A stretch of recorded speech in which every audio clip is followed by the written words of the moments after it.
Salut à tous, c'est Pang de la chaîne, bienvenue sur cette vidéo qui aujourd'hui continue notre cheminement sur Hypnodontix. Donc j'ai reçu le bouquin de Berry Comar, donc cours de l'étude du livre et on reprend comme avec hypnothérapie, chapitre par chapitre. Là le chapitre s'était basé sur les praticiens d'hypnose qui veulent accompagner, aider à ce sujet-là. Donc le, l'orientation du cours a été assez intéressant dans le sens où ça donne un petit peu une dynamique et un marché pour les hypnos qui voudraient éventuellement travailler avec les dentistes. Maintenant, c'est une vision très américaine des choses avec un gros moment sur un speech à faire aux dentistes, qu'est-ce qu'il faut emmener pour les entretiens, qu'est-ce qu'on vend, comment on le vend, donner une session gratuite au dentiste pour éventuellement lui faire changer d'avis sur ce qu'est l'hypnose, etc., etc.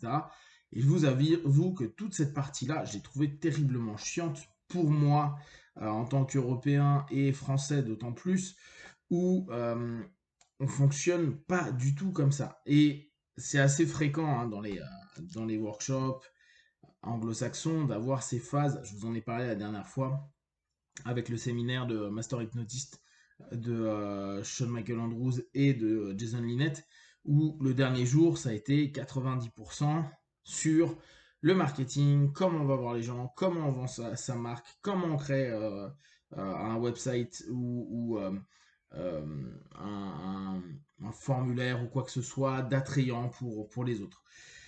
Donc ça, c'est le côté pas cool. Maintenant, ce qui a été plutôt sympa, c'est que elle nous rappelle quelques éléments clés. Pensez bien, les hypnos n'ont jamais à diagnostiquer. On est juste des aides pour éventuellement un dentiste et surtout pour des personnes qui ont des problématiques liées au dentiste. D'accord. Donc, euh, on peut permettre à des partenaires d'apprendre, de s'éduquer à l'auto-hypnose pour arriver sur une analgésie ou une anesthésie complète. Beryl, elle exprime comme ce que beaucoup d'hypnos et de spécialistes de l'auto-hypnose vont vous expliquer. Il faut du temps et donc proposer à vos partenaires qui ont cette problématique de le faire séance par séance, petit à petit. Et ça ne peut pas se faire, par exemple, demain je vais me faire opérer quelque chose au niveau de la dent, je peux pas la veille aller voir mon hypno et dire demain je voudrais être complètement en phase et ne rien sentir pour diminuer l'anesthésiant, etc. etc. Elle n'est pas du tout pour. On pourrait dire qu'éventuellement le dentiste qui connaît l'hypnose peut le faire sans problème. Par contre, en autonomie, un partenaire, c'est pas dit qu'il y arrive, donc une éducation nécessaire. Bon, après, il y a elle revient sur tout le principe de ce que ça fait si on gère pas correctement ces problématiques dans la bouche, donc les caries, les problèmes qu'on peut avoir au niveau de la gencive, les problèmes au niveau osseux si on laisse en non-traitement. Ça peut arriver à des infections, donc des maladies plus importantes et plus graves, etc. etc. Plus le côté esthétique, donc l'attention apportée à la dentition, etc. etc. Euh, alors, un des points qui a été intéressant, c'est sur l'anxiété dentaire. Euh, ils font une différence entre anxiété dentaire, peur dentaire et phobie dentaire. Et ça, je trouve que c'est plutôt chouette dans son petit ouvrage. Euh, cette petite différenciation, je la trouve assez cool pour nous parce que ça nous permet d'avoir une idée de comment on pourrait les classer. Alors après, bien sûr, là encore, vu qu'on ne diagnostique pas, on va écouter ce que nous dit le partenaire et on va se dire, ok, il a l'air d'être plutôt là-dessus. Une anxiété dentaire, c'est ce qu'il y a de plus commun. La majeure partie des personnes ont expérimenté cela à différents degrés. C'est par exemple une projection de quelque chose où on se dit ça peut mal se passer, etc. etc.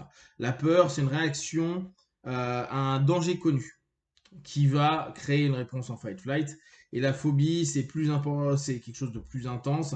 C'est des personnes qui ont déjà expérimenté ce fight flight dans cette expérience dentaire. Et juste en y pensant ou en s'en souvenant, ils revivent l'expérience et là, ils frisent complètement. Et donc, ils sentent vraiment mal. Nous, en général, on va aider des personnes sur de l'anxiété, en majorité, et bien sûr, on peut aller jusqu'aux différentes phobies. Qu'est-ce qui est utilisé? Alors oui, les raisons de l'anxiété, des mauvaises expériences, des abus d'enfance, des mauvais dentistes, l'humiliation, de la perte de contrôle, etc. etc. L'objectif de l'hypno, ça va être de diminuer en somme les stress et les tensions des partenaires qui vont chez les dentistes et éventuellement éliminer les mauvaises habitudes comme le bruxisme. En tout cas, permettre aux personnes d'enlever un bruxisme ou un arrêt du tabac, etc. etc. Après, bien sûr, ça peut travailler sur diminution des douleurs post-opératoires, diminution des nausées, augmentation de la capacité à mieux gérer et guérir euh, suite à une opération X ou Y. Donc, on a pas mal de petits éléments. La deuxième partie, comme je vous disais, c'est surtout aller vers le dentiste pour vendre sa prestation. Et sincèrement, je ne veux pas vous partager plus que ça parce que ça n'a pas d'intérêt. Nous, en tant que hypno français qui voulons nous axer dans l'aide aux personnes qui ont peur ou qui sont mal à l'aise en dentisterie, effectivement, c'est intéressant de pouvoir lever des phobies, diminuer les stress, permettre éventuellement une étude de l'auto-hypnose, etc. Maintenant, concrètement, je ne vois pas de spécificité là de la dentisterie par rapport à ce que l'on fait déjà au quotidien avec des personnes qui viennent nous voir avec une peur de l'avion, une peur d'aller chez le médecin, effectivement, tout ce qu'on connaît.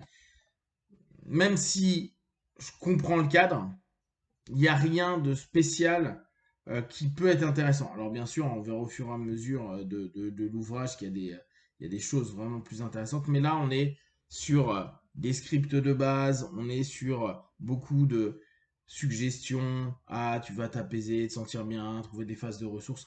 Ça me fait penser à la vidéo que je vous ai faite hier ou avant-hier sur le feedback de l'hypnose médicale de la Milton Erickson Institute. Je trouve ça un peu léger. En tout cas, nous, en tant que praticiens, c'est pas ultra intéressant. Il y a un moment où elle dit comment elle va bosser et ce qu'elle bosse dans la structure de la session, ça va être un pré-talk, des convinceurs. Donc on est vraiment dans une séance purement classique d'hypnose, hein. L'induction, deepener, des suggestions directes, éventuellement des parts thérapie avec un signal oui-non, euh, voir le pattern qu'il faudrait changer, euh, casser l'état qui pose le problème, créer des nouvelles alternatives. On est vraiment dans de l'ultra basique, hein. Là, on est sur en plus c'est le 6 points de Bendler. Éventuellement régression à la cause. Et voilà. Donc, pour l'instant, c'est pour l'hypno pure, rien de neuf. La section prochaine, la plus sympa, logiquement, c'est aux dentistes et aux praticiens dentaires. Là, je pense que ça va être beaucoup plus cool et on va apprendre plus de choses.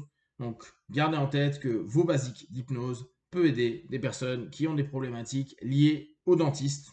Jusqu'ici, tout va bien. Si vous avez des questions et des remarques, partagez sur Facebook, YouTube, j'y répondrai le plus rapidement possible. Et comme d'habitude, de tout ce que je propose, ne prenez que ce qui est bon juste pour vous. Testez, observez, analysez et concluez. Be well. Ciao.